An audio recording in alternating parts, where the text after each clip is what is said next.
গুলশানের মহিলাদের মেয়েদের মারামারির ঘটনায় ব্রিফ করলেন ডিবি হারুন সাহেব। উনি বললেন,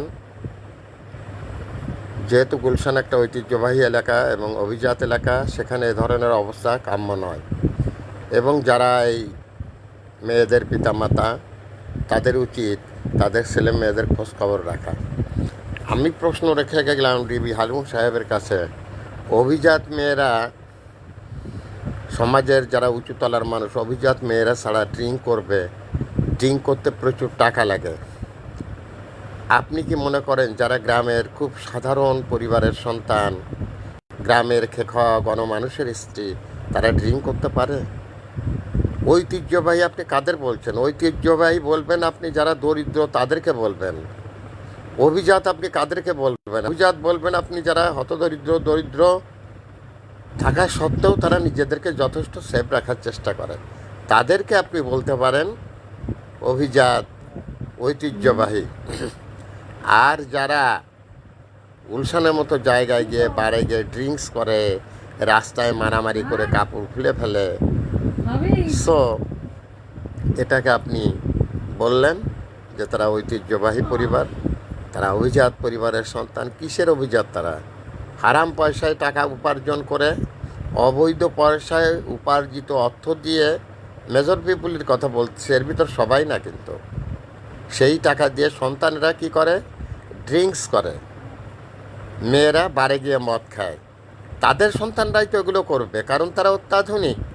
গ্রামের মেয়েরা কিন্তু অত্যাধুনিক নয়। এখনও কিন্তু গ্রামের স্বামী স্ত্রী একটা ব্যাপার, যথেষ্ট সহনশীলতার সাথেই তারা বসবাস করে। গ্রামের একটা মেয়ে এখনও কিন্তু রাস্তায় দাঁড়িয়ে কারোর সাথে কথা বলার সুযোগ পায় না। কিন্তু ঢাকার ডিবি হারুন সাহেব যেটা বললেন যে অভিজাত এলাকা, ওই অভিজাতের ভিতরে এই সমস্ত রকমের কিছু আবর্তিত হচ্ছে। অতএব ওইটাকে অভিজাত বলার আগে অভিজাত কথাটির আবিধানিক অর্থ কী, ঐতিহ্যবাহী জায়গাটি বলার আগে কিসের ঐতিহ্যবাহী, এই কথাটা ডিবি হারুন সাহেব দয়া করে আপনি একটু ভেবে দেখবেন। আপনার ভাষার যে প্রয়োগ, আপনি যেখানে প্রয়োগ করেছেন, একটা খারাপ জায়গাকে আপনি, খারাপ মন মানসিকতার লোকজনকে আপনি এভাবে তাদেরকে অভিজাত এবং ঐতিহ্যবাহী বলতে পারেন না। আমি এর তীব্র প্রতিবাদ জানাই।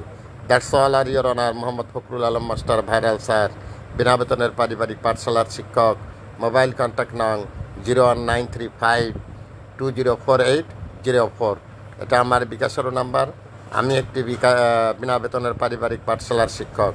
আমি ডিবি হারুন সাহেবের কাছে যথাবিধ সম্মানপূর্বক এটাই জানাতে চাই, আপনি অনারেবল তাদের বলবেন যারা সত্যিকারের অনারেবল।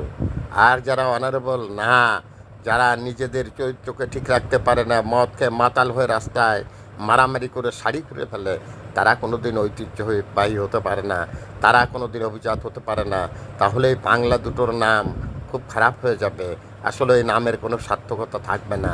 দ্যাটস অল, আর ইওর অনার, ভাইরাল স্যার।